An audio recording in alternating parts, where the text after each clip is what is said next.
Columbus নয়। কে প্রথম আবিষ্কার করেছিল America? Columbus wasn't first, who really discovered America? আমরা সবাই ইতিহাস বইয়ে পড়েছি 1492 সালে ক্রিস্টোফার কলম্বাস আমেরিকা আবিষ্কার করেন। কিন্তু সত্যি কি তাই? আজ থেকে প্রায় 500 বছর আগেই আমেরিকার মাটিতে পা রেখেছিল এক সাহসী যোদ্ধা, যার নাম ইতিহাস প্রায় ভুলে গিয়েছিল। কলম্বাস কি করেছিল? 1492 সালে স্পেনের রাজদম্পতির সহযোগিতায় কলম্বাস ইন্ডিজ ও অর্থাৎ ভারতের খোঁজে যাত্রা করেন।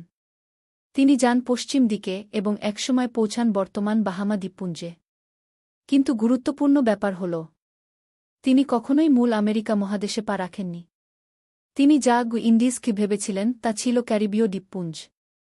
তবুও ইতিহাস তাকে আমেরিকা আবিষ্কারকই বানিয়ে দেয়।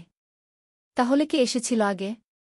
ইতিহাস বলছে নরওয়ের ভাইকিং নেতা লিফ এরিকসন প্রায় 500 বছর আগে, অর্থাৎ 1000 খ্রিস্টাব্দে উত্তর আমেরিকার উপকূলে এসেছিলেন। তারা নাম দিয়েছিলেন ভেনল্যান্ড। বর্তমানের কানাডার নিউফাউন্ডল্যান্ড এলাকাকে তারা নিজেদের বসতি বানিয়েছিল। প্রমাণ কি আছে? এই দাবির পেছনে রয়েছে পুরোপুরি প্রত্নতাত্ত্বিক প্রমাণ। 1960 সালে কানাডার ল্যান্স অক্স মিডোস নামক স্থানে ভাইকিংদের তৈরি ঘরবাড়ি, লোহা গলানোর চুল্লি, অস্ত্র সবকিছু উদ্ধার করা হয়। ইউনেস্কো এটি বিশ্ব ঐতিহ্য হিসেবে স্বীকৃতি দেয়।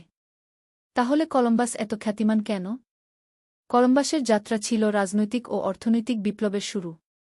তার যাত্রার পর ইউরোপীয় দেশগুলো আমেরিকা উপনিবেশ বানাতে শুরু করে। ফলে ইতিহাস তাকে আবিষ্কারক হিসেবে গড়ে তোলে, যদিও তিনি প্রথম নন। আরও কেউ কি এসেছিল কলম্বাসের আগেই? কিছু গবেষক দাবি করেন চীনা অভিযাত্রী ঝেং হে হয়তো পৌঁছেছিলেন আমেরিকায়। পশ্চিম আফ্রিকার কিছু সভ্যতা সমুদ্র পাড়ি দিয়েছিল। তবে এর পেছনে এখনও স্পষ্ট প্রমাণ পাওয়া যায়নি। ইতিহাস কি ভুল লিখেছে? ইতিহাস সবসময় বিজয়ীদের কলমে লেখা হয়। লিফ এরিকসন হয়তো প্রথম ইউরোপীয় যিনি আমেরিকায় এসেছিলেন। তবুও কলম্বাসই ইতিহাসের পৃষ্ঠায় জায়গা করে নেন। আজ আমরা জানি, আমেরিকা আবিষ্কারের গল্পটা আসলে অনেক বড়, অনেক আগের।